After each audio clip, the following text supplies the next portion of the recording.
Fighter विमान को निशाना बनाया। इस हमले में अमेरिकी F-35 को उसी ने ढेर किया। अमेरिकी न्यूज चैनल CNN की एक रिपोर्ट में आशंका जताई गई है कि उस एयरक्राफ्ट पर ईरान की सेना ने हमला किया। हालांकि अमेरिकी सेना ने इसकी पुष्टि नहीं की है।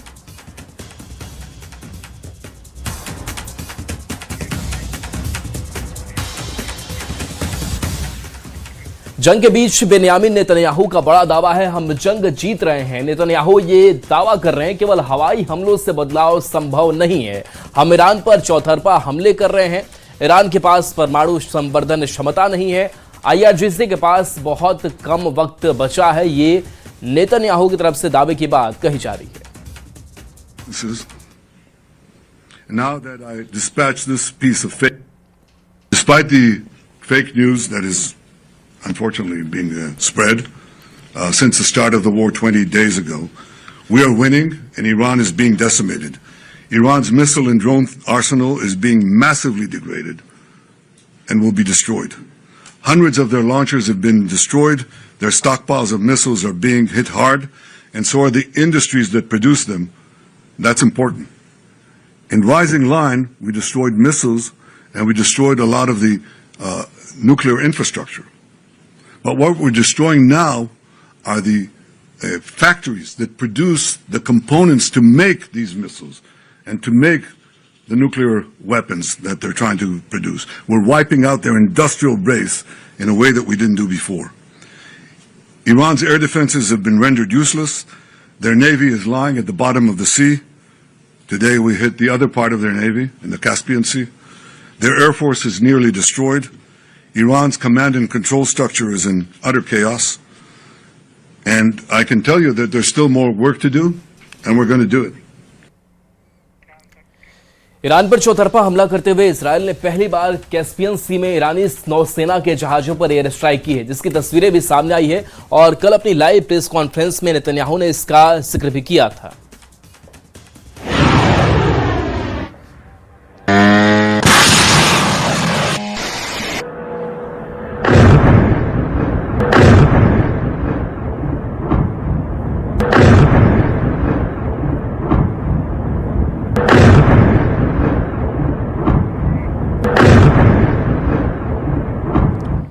अमेरिका के वाशिंगटन बेस के ऊपर संदिग्ध ड्रोन के मंडराने की खबर आ रही है। उसी बेस के करीब अमेरिका के विदेश मंत्री मार्क रूबियो और रक्षा मंत्री पीट हेग्सेथ रहते हैं, इसलिए पूरे वाशिंगटन को हाई अलर्ट कर दिया गया है। इधर ईरान ने अपने तेल भंडार पर इजरायल के हमलों का बदला खाड़ी के 5 देशों को दहला कर लिया है। ईरान के खूंखार हमलों से 12 मुस्लिम देश भड़क गए हैं। सऊदी अरब ने धमकी दी है कि ईरान से जल्द बदला लिया जाएगा।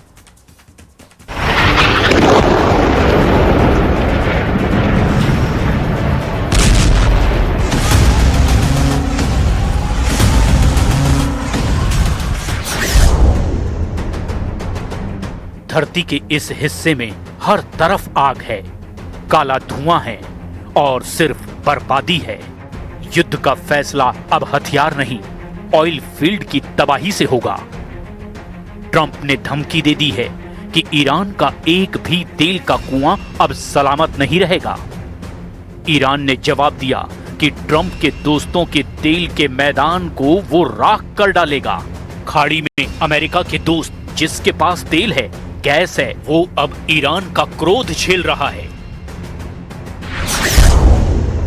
सऊदी अरब की सबसे बड़ी तेल कंपनी आरामको पर फट रहे हैं ईरान के ड्रोन बम। कतर की सबसे बड़ी ऑयल सिटी रास लफान पर ईरान के मिसाइलों का तूफान। कुवैत के सबसे बड़े पेट्रोलियम रिफाइनरी मीना अल अहमदी में शाहिद ड्रोन के धमाके। संयुक्त अरब अमीरात के बाप और हबशान गैस प्लांट पर भयानक हमला। ईरान दुश्मनी निभा रहा है अमेरिका से, इजराइल से, इन दोनों देशों के दोस्तों से। ईरान जमकर दुश्मनी निभा रहा है। ईरान ने सुपर पावर की सबसे कमजोर नस दबा दी है।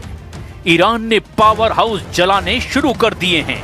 ईरान ने धमकी दी है कि वो खाड़ी के दुश्मनों को खून के आंसू रोने पर मजबूर कर देगा, जैसे इजराइल को ईरान ने दहला रखा है।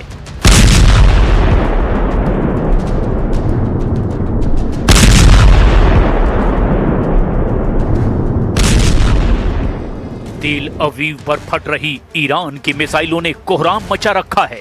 तेल अवीव पर ईरान के साथ हिजबुल्लाह फाइटर्स ने भी बमबारी शुरू कर दी है। गुजरे 7 घंटे में इजराइल पर ईरान ने 8 राउंड में मिसाइलें फायर की है। ईरान की घनघोर पिटाई से घबराए इजराइल को बचाने के लिए यूएस नेवी ने अपने जंगी बेड़े को लाल सागर की तरफ भेज दिया है। यूएसएस गेराल्ड आर की करंट लोकेशन लाल सागर में दक्षिण पश्चिम की ओर है। अमेरिका की मुश्किल ये है कि वो इजराइल को गार्ड करता है तो ईरान खाड़ी देशों को दहलाने लगता है। जब सुपर पावर खाड़ी देशों का कवच बन रहा है तो ईरान तुर्की पर टूट पड़ता है। हालांकि फिलहाल युद्ध का फोकस एनर्जी सेंटरों को तबाह करने पर लगा है। इसकी शुरुआत इजराइल ने की है। इजराइल ने ट्रंप की परमिशन से ईरान के साउथ पार्स गैस फील्ड को मिसाइलों से पाट दिया है। ईरान की साउथ पार्स दुनिया का सबसे बड़ा गैस फील्ड है। ये फारस की खाड़ी में 9,700 वर्ग किलोमीटर में फैला हुआ है। साउथ पार्स गैस प्लांट में करीब 51 ट्रिलियन क्यूबिक मीटर गैस होने का अनुमान है। साउथ पार्स फील्ड ईरान और कतर के बीच बटा हुआ है। इसका बड़ा हिस्सा कतर की तरफ है, जिसे सबसे पहले 1971 में खोजा गया था।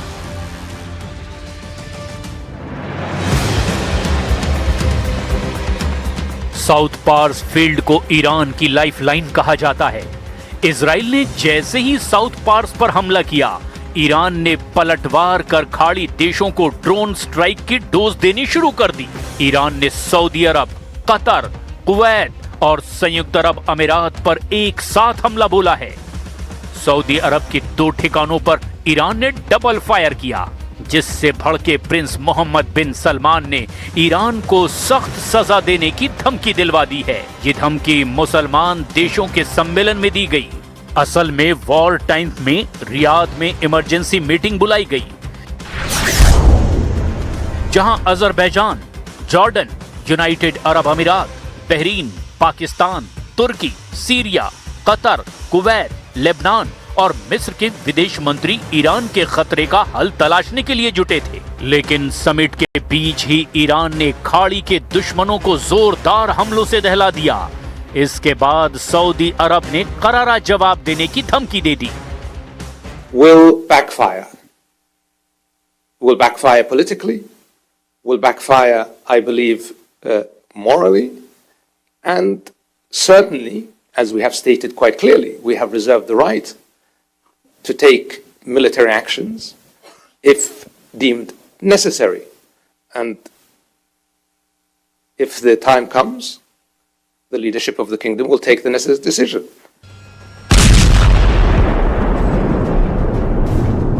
ईरान के ताबड़तोड़ हमलों का असर ये हुआ कि नेटो चीफ मार्क रूटे ने यूरोपीय देशों को चेतावनी दे डाली है।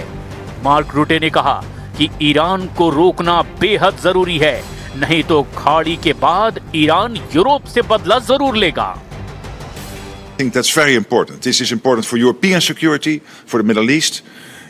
It is vital for Israel itself. A nuclear Iran would potentially have been a direct threat to the future of Israel, but again, to the whole Middle East and to Europe.